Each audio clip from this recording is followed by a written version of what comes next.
Boa noite, irmãos, graça e paz, tudo bem? Vamos orar para começarmos essa aula, em nome de Jesus. Começando esse módulo com vocês, matéria que estaremos estudando é apologética, tá? O material já mandei lá no nosso grupo e vamos orar, amém? Senhor, muito obrigado, quero agradecer a Ti pelo privilégio de podermos estar aqui, Senhor, e de mais uma vez podermos aprender um pouco mais a Tua Palavra. Então que o Senhor conduza as nossas vidas, conduza-nos neste momento, para a glória, honra e louvor do Seu nome. Amém. Amém. Bom, quero agradecer a vocês aí por estarem com a gente nesse momento de quarentena, né? Tem sido difícil, não tem sido fácil, mas o Senhor tem nos sustentado. Amém? E que Ele continue nos sustentando. E começamos aí mais um módulo, infelizmente não podemos estar presentes, mas em breve estaremos juntos. Estaremos juntos aí em comunhão, aprendendo uns com os outros, como sempre foi, daquela maneira bem gostosa, bem maravilhosa. Bom, vamos lá então para a nossa aula apologética, tá? Aula número 1. E você que está com o material aí pode ir acompanhando, ok? Depois, se de repente tiver alguma pergunta, pode deixar no nosso grupo lá do WhatsApp a pergunta, que aí eu vou respondendo. Bom, hoje vocês estão estudando, né, isso também, vendo de repente alguns aspectos disso também em cosmovisão, viram em teologia contemporânea, mas nós vivemos hoje numa sociedade e de fato isso sempre existiu e de fato sempre teve o dever de existir a questão das pessoas poderem professar a sua religião, a sua fé, conforme a sua escolha. Né? Essa questão da tolerância religiosa, como é usado o termo, ela é aberta, né? Ela é livre. Nós não podemos impor a religião a ninguém, não podemos dizer a elas o que elas devem fazer ou não. Cremos que seguimos aquilo que é verdadeiro e único, mas a ação é do Espírito, não é nossa. Então as pessoas elas têm o direito de professar a religião que elas querem, né? A religião aí da sua escolha. E a tolerância religiosa ela é extensiva a todos. Isso não significa, porém, que todas as religiões sejam boas, tá? Por exemplo, no primeiro século, nós temos dois grupos que se destacavam, né, entre os outros, de toda aquela religiosidade do primeiro século, ali do contexto do Novo Testamento. Os saduceus e os fariseus, tá? Embora eles tivessem ali posições religiosas diferentes e distintas. Olha, os fariseus, quem eram os fariseus? Eles eram um grupo maior e mais importante dentro da religiosidade judaica, e a palavra em si significa separatistas. Alguns estudiosos até dizem que o termo foi pela primeira vez usado quando alguns judeus piedosos, né, se separaram de Judas Macabeu. Isso em torno aí de 160 anos antes de Cristo, com a revolta ali dos Macabeus, né? O fariseu, na verdade, ou o farisaísmo, ele foi o resultado final do movimento que teve início lá com Esdras, na volta do cativeiro babilônico, e aí foi intensificado pelos vários períodos que os judeus passaram, tá? Para o fariseu, a tradição oral, ela suplantou a lei. E este era o principal ponto em que eles se divergiam dos saduceus, que não viam nenhuma necessidade de alterar-se a lei. Os fariseus diziam que as finas distinções, tá, das tradições orais eram para facilitar o cumprimento da lei sobre as novas condições e tornar virtualmente quase que impossível pecar-se. Então, os fariseus acabaram se tornando um grupo que eles modificaram tanto a lei através da tradição oral que ela ficou totalmente desconfigurada. Lembra de Jesus falando, olha, vocês ouviram isso, ouviram tradição oral, mas eu vos digo isso. Porque eles davam mais ênfase à tradição oral do que à própria lei escrita. Já os saduceus, embora a origem dessa seita, vamos dizer assim, não esteja certa, né, está perdida aí no tempo, o nome pode ter se derivado de um tal de Zadok, que sucedeu a Abiatar como sumo sacerdote durante os dias ali do reinado de Salomão, tá? Pode vir também da palavra hebraica Zodikim, que significa os justos. Teologicamente, os saduceus eles eram mais conservadores que os fariseus. Diziam eles que limitavam, né, a lei toda, a Torá e ao Pentateuco, e rejeitavam as doutrinas da ressurreição, demônios, anjos, espíritos, e advogavam a vontade livre em lugar da providência divina. Esse grupo ele foi totalmente eliminado ali na Guerra Judaico-Romana, que durou de 66 a 70 depois de Cristo. Bom, por que eu falei desse grupo? Porque quando nós olhamos e falamos da diversidade religiosa, eles podiam exercer a sua religião? Podiam, mas olha que interessante, Jesus não poupou eles de severas críticas. Chamou eles, por exemplo, de hipócritas, filhos do inferno, filhos do diabo, serpentes, raça de víboras, sepulcro, caiados, etc. Tem as referências todas aí na aula para você poder acompanhar, para você poder ver.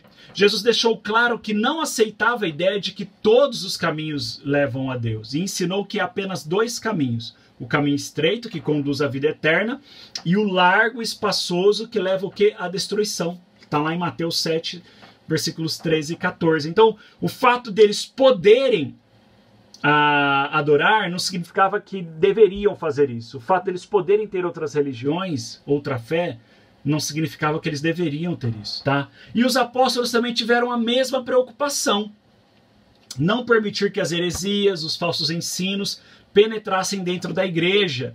O primeiro ataque doutrinário contra a igreja, logo no início dela, foi o legalismo.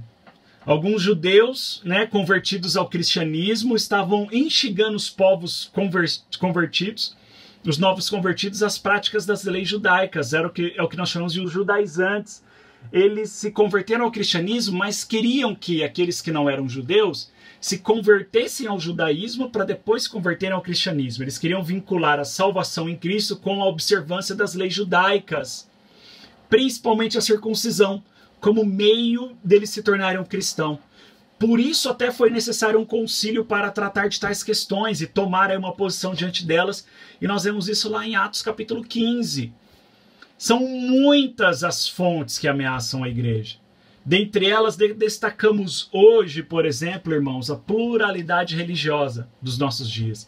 E principalmente, talvez a mais perigosa, é a pluralidade do pensamento religioso de cada um, até dos cristãos. Porque quando olhamos para o pensamento do cristão hoje, ele é muito plural, é muito diferente, é muito aberto.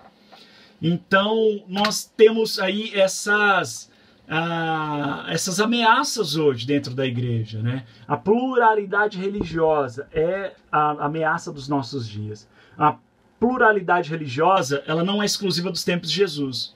Atualmente existem milhares de seitas e falsas religiões que pensam estarem fazendo a vontade de Deus, quando na verdade não estão, ou fazendo a vontade de um Deus qualquer aí, tá? Para vocês terem ideia, existem cerca de 10 mil religiões no planeta. 10 mil religiões. 10 mil. Cerca de 6 mil dessas religiões estão localizadas no continente africano. 1.200 dessas religiões estão nos Estados Unidos. Olha só isso, gente. E o restante é distribuído nos demais países, sendo que somente uma dessas 10 mil religiões, o hinduísmo, possui cerca de 330 milhões de deuses. É isso mesmo, não errei aqui na fala, não. 330 milhões de deuses, só o hinduísmo, que é uma dessas 10 mil religiões, possui. E esses deuses, 330 milhões de deuses, são deuses catalogados, registrados por um grupo de monges lá, né, de sacerdotes, entre aspas, da Índia. Eles já catalogaram e registraram cerca de 330 milhões de deuses. Mas extraoficialmente, esse número de deuses hindus podem... Perdão, irmãos. Podem passar de 1 bilhão de deuses. 1 bilhão. Ou seja, mais deuses que até devotos. Olha isso. Extraoficialmente ou no popular, esses deuses podem passar de 1 bilhão, né, de deuses ali dentro do hinduísmo, sendo que na Índia há 1 bilhão e 200, 1 bilhão e 300 milhões de pessoas ali, né? Então hoje nós vemos que tem quase, né, praticamente mais deuses que devotos lá. dentro do hinduísmo. Bom, entre essas várias religiões aí que existem, nós temos as grandes e principais religiões do planeta, tá? Você tá aqui, o cristianismo, por exemplo, é uma das religiões. Aí quando nós falamos do cristianismo, nós falamos dele, não das suas vertentes, porque hoje no cristianismo nós temos o cristianismo romanista, né? Católico romano, o cristianismo ortodoxo, o cristianismo protestante, aí dentro do protestantismo nós temos o pentecostalismo, nós temos o tradicionalismo, nós temos o neopentecostalismo e por aí vai, né?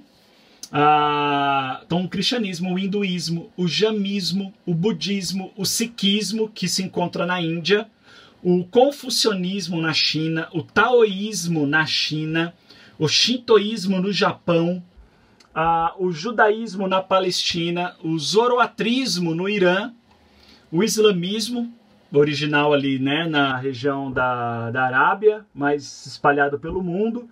Então, dentre essas várias religiões, existem essas que são as maiores. Tá? Olha só que interessante, para efeitos didáticos, o ICP, Instituto Cristão de Pesquisas, classifica as seitas da seguinte maneira: secretas, pseudo-cristãs, espíritas, afro-brasileiras, orientais e unicistas. As secretas, por exemplo, podemos pôr maçonaria, teosofia, rosacrucianismo, esoterismo, etc. As pseudo-cristãs, mormonismo, testemunhas de Jeová, adventismo do sétimo dia, ciência cristã, a família ou os meninos de Deus, igreja apostólica da Santa Vó Rosa, etc. As espíritas, kardecismo, legião da boa vontade, o racionalismo cristão, entre outras. Afro-brasileiras, umbanda, quimbanda, candomblé, voduísmo, cultura racional, santo daime, etc. As orientais, Seishunoe, Igreja Messiânica Mundial, arte Maikari, Hare Krishna, meditação transcendental, Igreja da Unificação, o Monismo, Perfeita Liberdade, entre outros. E as unicistas, Voz da Verdade, Igreja Local, adeptos do nome Yeshua, Yoshua e suas variantes, né, que atendem pelas siglas ASNYS, Só Jesus, Tabernáculo da Fé, Cristadelfianismo e etc. Tá? Então, esse instituto ele classifica essas seitas, né, dessa seguinte maneira. Bom, enquanto estas e outras seitas aí se multiplicam, essas religiões também, e seus guias aí desencaminham, né, milhões de pessoas, os cristãos permanecem indiferentes, desatentos à exortação de Judas 3, que diz que devemos batalhar pela fé que foi dada uma vez por todas aos santos. Por isso a importância do estudo apologético, gente. E se faz extremamente necessário o entendimento dessa matéria, a apologética. Então é disso que nós iremos estudar. E é isso que iremos falar. A apologética, ela é essa matéria, então, que estuda isso, que é extremamente importante nesse contexto. Então, o que é apologética? Bom, apologética, ela vem do latim, do latim apologeticus, que é derivado do grego apologetikos, que por derivação, tá, significa apologia, do grego apologia, que significa defesa verbal, ou seja, apologética ela é uma defesa verbal. É a disciplina teológica própria de uma certa religião que se propõe a demonstrar a verdade da própria doutrina, defendendo-a de teses contrárias. Ou seja, apologética é a defesa argumentativa de que a fé pode ser comprovada pela razão. É a defesa persistente de alguma doutrina, teoria ou ideia, ou seja, é a defesa diante daquilo que definimos como seita e heresia. O que significam então as palavras seita e heresia? Ambas derivam do grego aí, airesis, que significa escolha, partido tomado, corrente de pensamento, divisão, escola, entre outros significados. Tá? Originalmente a palavra ela não tinha um sentido pejorativo. Quando o cristianismo, por exemplo, foi chamado de seita, ali em Atos, não foi de uma maneira pejorativa. Os líderes judaicos viam os cristãos aí mais como um grupo, uma facção dentro do próprio judaísmo, por isso que eles queriam que os cristãos guardassem a lei judaica. Só com o tempo, depois com o tempo, é que a hereses, né, ou essa palavra recebeu uma conotação negativa. É o que vemos, por exemplo, em 1 Coríntios 11:19, Gálatas 5:20 e 2 Pedro 2, versículos 1 e 2. Em termos teológicos, seita refere-se a um grupo de pessoas e heresia significa e indica as doutrinas antibíblicas defendidas por esse grupo. Baseados nessa explicação, podemos dizer que um cristão imaturo ele pode estar ensinando alguma heresia, sem contudo fazer parte de uma seita. Então a apologética ela tem essa característica, tá? Ela vai ter essa prerrogativa. E nós vamos nos basear somente nisso. A apologética ela é bem ampla nesse quesito da defesa da fé, mas nós vamos nos direcionar a essa defesa da fé fazendo uso e o conhecimento das seitas e heresias, porque a cosmovisão cristã, teologia contemporânea e a ética cristã, que vocês verão no semestre que vem, vai abordar esse aspecto de defesa da fé sobre outros aspectos, em outros contextos. Nós traremos aqui o estudo apologético dentro dessa defesa da fé, dessa argumentação em relação a outras religiões, as seitas e heresias. Para isso precisamos entender também o que é doutrina. O que é doutrina? Bom, a palavra doutrina ela vem do latim doctrina, que significa ensino, e ela pode ser qualquer tipo de ensino ou algum tipo de ensino específico, tá? Mas na Bíblia existem 3 formas de doutrina: a doutrina de Deus, a doutrina dos homens e a doutrina dos demônios. A primeira é boa, santa, correta, saudável, pura. Já as duas últimas, a doutrina dos homens e a doutrina dos demônios, são totalmente danosas, venenosas, mortíferas, tá? É preciso distinguir a primeira, a doutrina de Deus, das duas últimas, a doutrina dos homens e dos demônios, de demônios. Caso contrário, os prejuízos aí podem ser fatais, irmãos. O contraste entre a verdade e a mentira é mais nítido do que o contraste entre a verdade e a falsidade. Então as pessoas podem ser enganadas pela falsidade, porque não é tão fácil perceber uma falsidade numa verdade. É fácil perceber uma mentira em contraposição à verdade, mas a falsidade às vezes ela passa despercebida. Religiões e seitas pagãs podem ser analisadas facilmente, contudo uma religião ou uma seita que se apresentem como cristãs, mas tem outras doutrinas contrárias às escrituras, merecem toda a nossa atenção. Por isso nós devemos conhecer os meios adequados para se identificar então uma seita. Por isso, a grande importância do estudo apologético.